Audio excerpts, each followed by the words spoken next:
আজকে আবার হাজব্যান্ড অল্প কটা মৌরলা মাছ নিয়ে এসছে।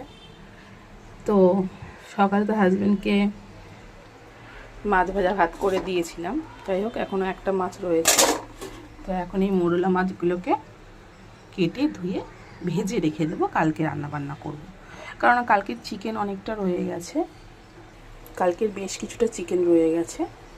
তো দুপুরে সেরকম কিছু করার দরকার নেই, মেয়েকে সিদ্ধ ভাত করে দেবো। তো আজকে রান্না বান্না এটুকুই। খুব ভালো মতন মাছগুলো কাটতে পারিনি, যাই হোক যেভাবেই হোক কেটেছি। কেটে ঝুড়ির মধ্যে একটু ভালো করে ঘষে ধুয়ে নুন হলুদ মাখিয়ে নিয়েছি। এবার এটাকে ভাজা করব। মাছ ভাজা বসিয়ে দিলাম, মাছটা ভাজা হোক। যাই হোক মাছটা ভাজা ভাতও ফুটে গেছে। আর মেয়েকে যেহেতু বাড়তি মাংসটা দেবো না, তাই একটু ঢেঁড়স সিদ্ধ দিয়ে দিচ্ছি। আর ওর জন্য এক পিস মাছ ভাজা করে রেখে দিয়েছি। ব্যাস, আজকে দুপুরে সেরকম কিছু নেই। কালকে চিকেন আর কাঁচকলার খোসা বাটা দিয়ে আজকে দুপুরে খাওয়া দাওয়া হয়ে যাবে।